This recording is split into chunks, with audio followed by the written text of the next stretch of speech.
आज हम महाकवि भास विरचित स्वप्न वासवदत्तम इस नाटक के चतुर्थ अंक में किए जाने वाले अभिनय के बारे में पढ़ेंगे। यहाँ पर जो दृश्य प्राप्त होता है चतुर्थ अंक में वह इस प्रकार का है। वासवदत्ता अपनी सखी एवं राजा की पूर्व पत्नी, यहाँ पर इस प्रकार से पढ़ना चाहिए, पद्मावती राजा की पूर्व पत्नी और अपनी सखी वासवदत्ता के साथ प्रमद वन में विहार करने जाती है। उन दोनों के मध्य में अनेक अनेक वार्तालाप होते हैं। यद्यपि वासवदत्ता को तो यह विदित है कि पद्मावती राजा उदयन की महारानी है, द्वितीय पत्नी है, किंतु पद्मावती को यह विदित नहीं है कि वासवदत्ता राजा उदयन की पूर्व पत्नी है। मंत्री योगंधरायण के द्वारा अपनी कल्पित भगिनी वासवदत्ता को न्यास अर्थात निक्षेप स्वरूप पद्मावती के समीप रखा गया था, तो पद्मावती वासवदत्ता के लिए सखी व्यवहार करती हैं, अर्थात उन्हें अपना मित्र मानती हैं, सखी मानती हैं। इसी समय विदूषक के साथ में राजा उदयन भी, वत्सराज उदयन भी प्रमद वन में विहार करने की इच्छा से जाते हैं। वहाँ पर विदूषक राजा से पूर्व रानी वासवदत्ता और वर्तमान में पद्मावती, इन दोनों में कौन अधिक प्रिय है, ऐसा प्रश्न समुपस्थित करता है, अर्थात राजा के समक्ष ऐसा प्रश्न उपस्थित करता है। राजा कहते हैं कि यद्यपि पद्मावती मुझे बहुत अधिक प्रिय है, किंतु वासवदत्ता भी मुझे बहुत अधिक प्रिय थी। ऐसा कहकर राजा की आंखों में से आंसू आने लगते हैं। राजा की यह दशा देखकर लता कुंज के पीछे छिपी हुई वासवदत्ता भी अंतर्मन से रुदन करने लगती है, मन ही मन रोने लगती है। किंतु विदूषक जो कि हास्य पात्र है, उसको राजा की आंखों में आंसू आना कुछ भी असहज महसूस नहीं होता। फिर भी प्रश्न किए जाने पर विदूषक को राजा कहते हैं कि काश पुष्प के परागकण आंखों में गिर जाने से उनकी आंखों की यह दशा हो रही है, अर्थात उनकी आंखों में से आंसू आ रहे हैं। पुलन ग्रंथ्स जो होते हैं परागकण काश पुष्प के, वो उनकी आंखों में गिर गए हैं। ऐसा उत्तर देकर राजा विदूषक की जिज्ञासा शांत करते हैं। अब राजा कहते हैं कि माँ भवान एवं मधुकर संत्रासः परिहार्यः।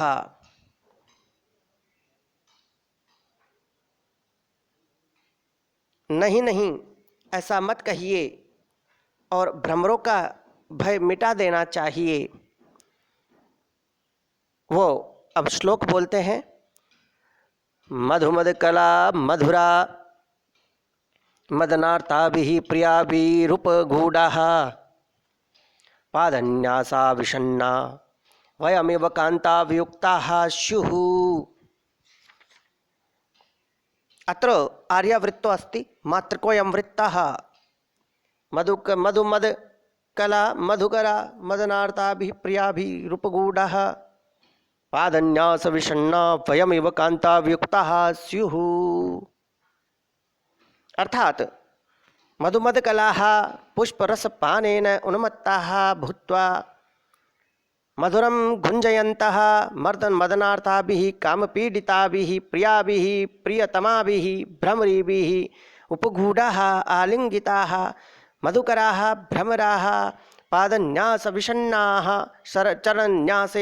चरणन्यासशब्देन खिन्नाः वयम् अहमिव कान्ताभियुक्ताः कान्ताभिः प्रियतमाभिः वियुक्ताः विरहिताः स्युः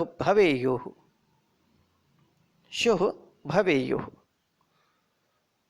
हिंदी में इसका अर्थ इस प्रकार से है कि फूलों का रस पीकर मस्ती से गुंजार करने वाले तथा अपनी कामातुर प्रियाओं से आलिंगित ये भौरे हम लोगों के पैरों के रखने से दुखी होकर हमारी ही तरह प्रियाओं से वियुक्त हो जाएंगे।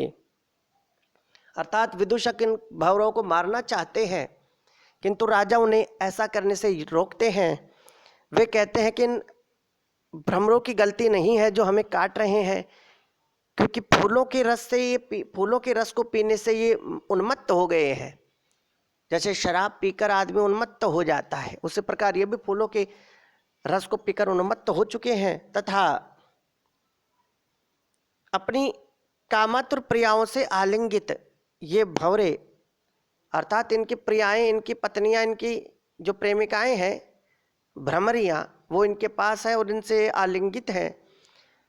ऐसा होने से ये भंवरे, यदि हम इनको मारेंगे, पैर रखेंगे, तो अपनी प्रियाओं से वियुक्त हो जाएंगे। अर्थात किसी की प्रेमिकाएं समाप्त हो जाएंगी और किन्हीं किन्हीं प्रेमिकाओं के प्रेमी भी समाप्त हो जाएंगे। हमको ऐसा नहीं करने देना चाहिए। यहाँ पर यह ध्यातव्य है, ध्यान देने योग्य बात है कि हर एक घटना को व्यक्ति अपने विचारधारा या अपनी दृष्टि से देखता है।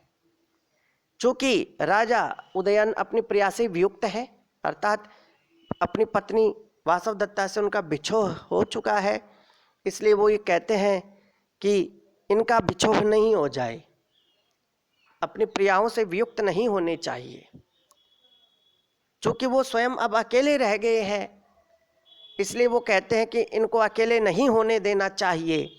ऐसा करके वो अपने जो चारित्रिक दृढ़ता है और जो नायकत्व है, धीर ललितत्व, उस धीर ललित नायकत्व की वो रक्षा करते हैं और विदूषक को भंवरों को मारने से रोकते हैं। अमरकोश के हिसाब से, अमरकोश के अनुसार मधुव्रतो मधुकरो मधुलिन मधुपालिनः इत्यमरः मधुमध्ये पुष्परसे इत्यमरः अत्र खलु वर्ण साम्यत्वात् पुनः पुनः आवृत्तत्वाच्च अनुप्रास अलंकार। वर्णों की यहाँ पर साम्य है और आवृत्ति पुनः पुनः है।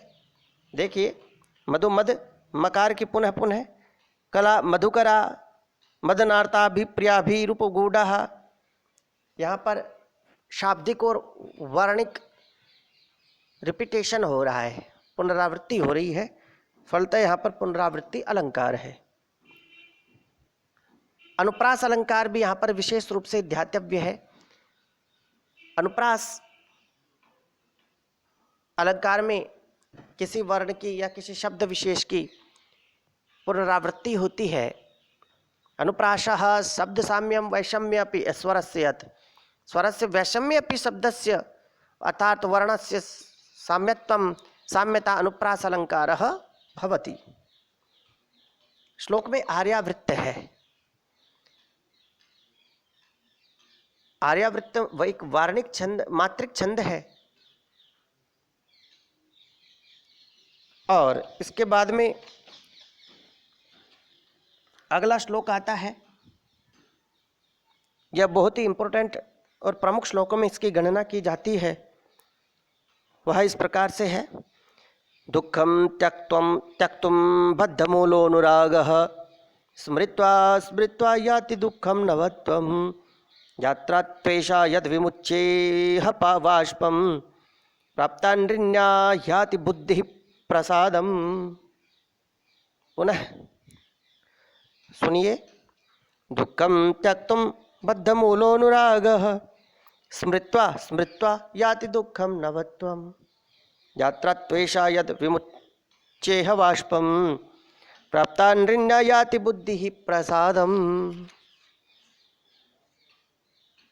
अर्थात बद्धम मूलम यस्य सः बद्धमूलम दृढ़ः अनुरागः प्रेमः त्यक्तुं विस्मर्तुं दुःखम् अतिकठिनम् अस्ति स्मृत्वा स्मृत्वा पुनः पुनः संस्मृत्य दुःखं कष्टं नवत्वं नवीनतां याति गच्छति तो तथापि यात्रा लोकव्यवहारः एषा इयं यत् इह अत्र वाष्पम् अश्रुजलं विमुच्य विसृज्य प्राप्तान्यन्या ऋणमुक्ता बुद्धिमनः प्रसादं प्रसन्नतां याति प्राप्नोतीत्यर्थः। इसके हिंदी में अर्थ के विषय में इस प्रकार से है। दृढ़ अनुराग को छोड़ना बड़ा ही कठिन है। दृढ़म अनुरागम त्यक्तुम अत्यधिकम कठिनम अवर्तते। याद कर कर दुख नया होता है। दुख को यदि पुनः पुनः याद किया जाता है तो वो नया नया होता है, नया होता ही जाता है, अधिक दुखी करता जाता है। यह तो संसार का व्यवहार है कि रोकर आंसू बहाकर मनुष्य ऋण से उऋण हो जाता है, दुख कम हो जाने से मन निर्बल हो जाता है। अर्थात संसार में भी ऐसा व्यवहार होता है कि बार बार रोने से दुख कम हो जाता है। स्मृत्वा स्मृत्वा त्वा प्रत्यय आभिक्षणे अर्थी त्वा प्रत्यो भवति। बुद्धिर्मनीषा धिषणादिः प्रज्ञा शेमुषी मतिः इत्यमरः अमरकोशात्। शालिनी अत्र वृत्तं वर्तते तल्लक्षणम् एवमिदं मातो गौच्चेच्छालिनी वेदलोकैः। धन्यवादः।